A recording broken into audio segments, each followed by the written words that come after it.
Hello guys, welcome back to my YouTube channel. आज आपण MPSCसाठी आवश्यक असलेल्या अर्थशास्त्र विषयाचे महत्त्वाचे प्रश्न त्याच्या स्पष्टीकरणासह बघणार आहोत. या व्हिडिओशी रिलेटेड अर्थशास्त्राच्या MCQची प्लेलिस्ट मी डिस्क्रिप्शनमध्ये मेन्शन केली आहे. तेथे जाऊन तुम्ही बाकी व्हिडिओ बघू शकतात. आणि जर तुम्हाला हा व्हिडिओ आवडला तर व्हिडिओला लाईक करा आणि अधिक व्हिडिओसाठी चॅनलला सबस्क्राईब करा. तर आज आपण या व्हिडिओमध्ये 20 MCQ बघणार आहोत. So let start. पहिला प्रश्न, रेपो व्यवहार किती टप्प्यात घडतो? 1 4, 2 3 टप्प्यात, 3 2 टप्प्यात, 4 1 टप्प्यात. तर याचं उत्तर आहे 2 टप्प्यात. रेपो व्यवहार हा 2 टप्प्यात घडतो. पहिल्या टप्प्यात RBI कडून व्यापारी बँकांना कर्ज दिले जाते, तर दुसऱ्या टप्प्यात व्यापारी बँकेकडून RBIला कर्जाची परतफेड केली जाते. म्हणून आपलं उत्तर आहे 2. रेपो व्यवहार हा 2 टप्प्यात घडतो. पुढचा प्रश्न, भारतीय अर्थव्यवस्थेसमोरील मुख्य आव्हाने कोणती? 1 अल्पदरडोई उत्पन्न, 2 उत्पन्नातील विषमता, 3 दारिद्र्य, 4 बेरोजगारीची समस्या. पर्यायी उत्तरे फक्त 1, फक्त 2, फक्त 1 आणि 3 यापैकी सर्व. तर याचं उत्तर आहे यापैकी सर्व. भारतीय अर्थव्यवस्थेसमोरील अल्पदरडोई उत्पन्न, उत्पन्नातील विषमता, दारिद्र्य, बेरोजगारीची समस्या ही सर्व मुख्य आव्हाने आहेत. म्हणून आपलं उत्तर आहे यापैकी सर्व. पुढचा प्रश्न, गरिबी हटावची घोषणा कोणत्या योजनेत करण्यात आली होती? 1 4थ्या, 2 5व्या, 3 6व्या, 4 7व्या. याचं उत्तर आहे 5व्या. गरिबी हटावची घोषणा ही 5व्या योजनेत करण्यात आली होती. 1971च्या निवडणुकीत इंदिरा गांधींनी गरिबी हटावची घोषणा दिली. ग्रामीण व नागरी भागाचा एकत्रित विचार करता 1970-71 दरम्यान भारतात 56.30% लोक दारिद्र्य रेषेखाली राहत होते. दारिद्र्य निर्मूलन आणि स्वावलंबन प्रमुख उद्दिष्ट मानून 5वी योजना सुरू करण्यात आली. पुढे आणीबाणीमुळे राजकीय अस्थिरता येऊन त्याचा परिणाम म्हणून जनता दल पक्षाकडे नेतृत्व गेले. तर आपलं उत्तर आहे 5व्या. गरिबी हटावची घोषणा 5व्या योजनेत करण्यात आली होती. पुढचा प्रश्न आहे, स्त्री सक्षमीकरण म्हणजे काय? 1 स्त्रियांची सामाजिक आर्थिक स्थिती सुधारणे, 2 स्त्रियांच्या साक्षरतेचे प्रमाण सुधारणे, 3 स्त्रियांना रोजगार संधी पुरवणे, 4 स्त्रियांचा आर्थिक सहभाग वाढवणे. तर याचं उत्तर आहे स्त्रियांची सामाजिक आर्थिक स्थिती सुधारणे. पुढचा प्रश्न, परिणामकारक वाहतूक व्यवस्था ही 1 इंधन वाचवते, 2 वेळ वाचवते, 3 उत्पादन वाढवण्यास मदत करते, 4 आर्थिक वृद्धीस मदत करते. पर्यायी उत्तरे आहेत 1 व 2, दुसरं आहे 2 व 3, तिसरं आहे 3 व 4 आणि चौथं आहे वरील सर्व. तर याचं उत्तर आहे वरील सर्व. परिणामकारक वाहतूक व्यवस्था ही इंधन वाचवते, वेळ वाचवते, उत्पादक वाढवण्यास मदत करते आणि आर्थिक वृद्धीसुद्धा मदत करते. पुढचा प्रश्न, भारतात खालीलपैकी कुणाच्या संपूर्ण मालकीची उपसंस्था म्हणून नॅशनल हाऊसिंग बँक स्थापन करण्यात आली? 1 state bank of India, 2 reserve bank of India, 3 ICICI bank, 4 life insurance corporation of India. तर याचं उत्तर आहे रिझर्व्ह बँक ऑफ इंडिया. 7व्या पंचवार्षिक योजनेचे नियोजन करताना वैयक्तिक गृहकर्ज देण्यासाठी दीर्घ मुदतीच्या कर्जाची उपलब्धता कमी असून त्यासाठी राष्ट्रीय स्तरावरील संस्था स्थापनेची गरज बोलून दाखवण्यात आली. यासाठी डॉक्टर C रंगराजन यांच्या अध्यक्षतेखाली एक उच्चस्तरीय गट स्थापन करण्यात आला. या गटाने गृहकर्जासाठी सर्वोच्च आणि स्वायत्त संस्था स्थापन करण्याची शिफारस केली. या शिफारसीवरून NHB कायदा 1987 संमत करण्यात आला आहे आणि 9 जुलै 1988ला NHBची स्थापना करण्यात आली.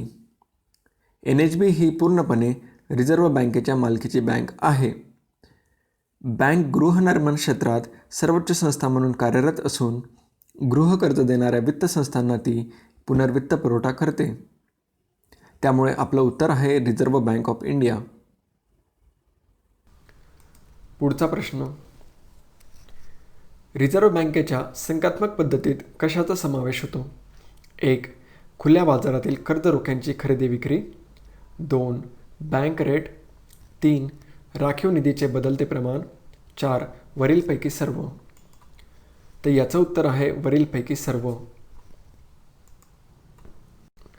चलनविषयक धोरण राबवण्याची अनेक साधने रिझर्व्ह बँकेकडे उपलब्ध आहेत. या साधनांचे वर्गीकरण सुरुवातीला संख्यात्मक साधने व गुणात्मक साधने असे करता येते. जी साधने अर्थव्यवस्थेतील एकूण पैशाच्या पुरवठ्यावर परिणाम करतात त्यांना संख्यात्मक साधने असे म्हणतात. खुल्या बाजारातील कर्ज रोख्यांची खरेदी विक्री, बँक रेट, राखीव निधीचे बदलते प्रमाण या सर्वांचा रिझर्व्ह बँकेच्या संख्यात्मक पद्धतीत समावेश होतो.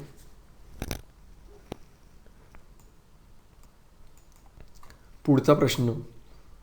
खालीलपैकी कोणत्या समितीने परीक्षण करून आर्थिक क्षेत्रात सुधारणा सुचवल्या? 1. अरविंद हुसेन समिती. 2. भगवती समिती. 3. चेलैया समिती. 4. नरसिंहम समिती. तर याचं उत्तर आहे नरसिंहम समिती. नरसिंहम समितीने परीक्षण करून आर्थिक क्षेत्रात सुधारणा सुचवल्या. भारतात 1991मध्ये आलेले आर्थिक संकट लक्षात घेऊन 1991मध्ये नरसिंह समितीची स्थापना करण्यात आली होती.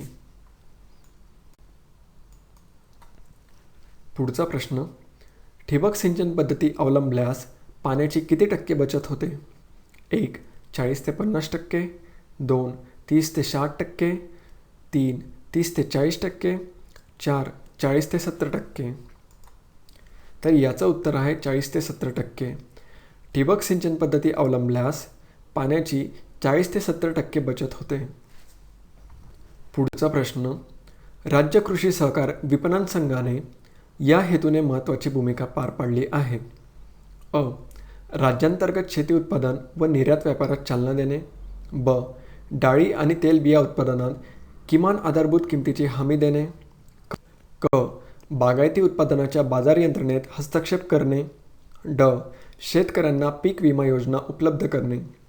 खालीलपैकी कोणते विधाने बरोबर आहेत? 1. फक्त अ. 2. अ आणि ब फक्त. 3. अ, ब आणि क आणि चौथा आहे अ, ब आणि ड. तर याचं उत्तर आहे अ, ब आणि क.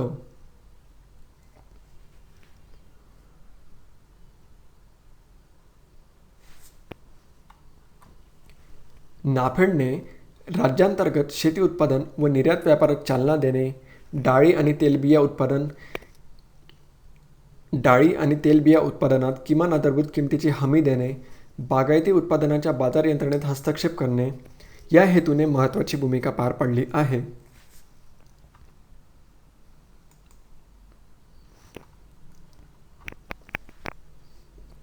नाफेडचा फुल फॉर्म आहे national agriculture cooperative marketing federation of India limited. सहकारी तत्त्वावर विपणनाच्या सुविधा उपलब्ध करून देण्याच्या उद्देशाने 2 ऑक्टोबर 1958 रोजी नाफेडची स्थापना करण्यात आली आणि तिचे मुख्यालय हे नवी दिल्ली येथे आहे. पुढचा प्रश्न. मधुमक्षिका पालन कुठे अधिक यशस्वी आहे? 1.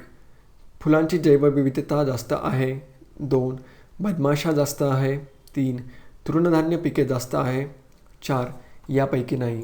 तर याचं उत्तर आहे ज्या ठिकाणी फुलांची जैवविविधता जास्त आहे त्या ठिकाणी मधुमक्षिका पालन हा अधिक यशस्वी आहे.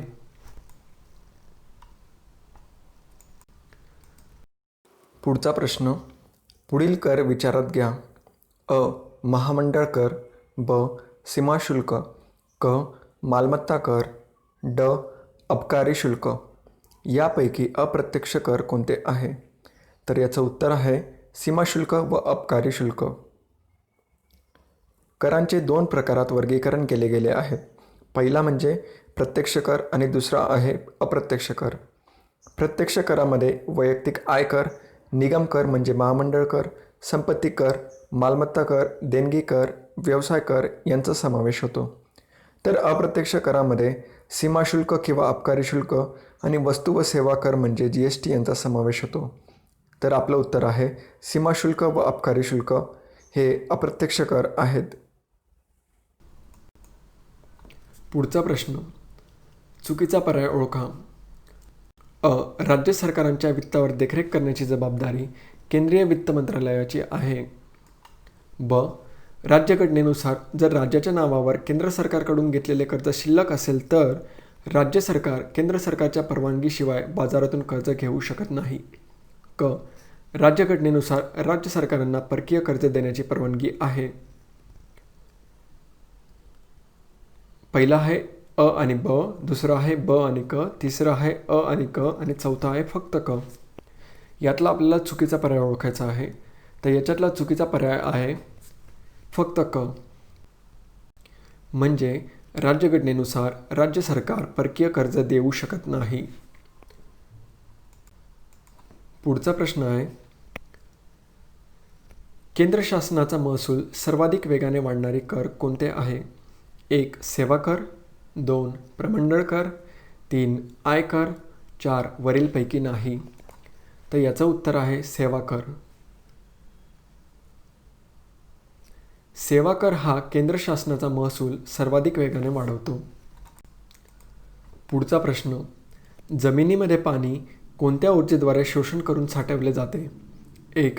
गुरुत्वाकर्षण, 2. केशाकर्षण, 3. ऑस्मॅटिक, 4. वातावरण दाब. तर याचं उत्तर आहे केशाकर्षण. आणि केशाकर्षणला आपण इंग्लिशमध्ये कॅपिलरी असे देखील म्हणतो.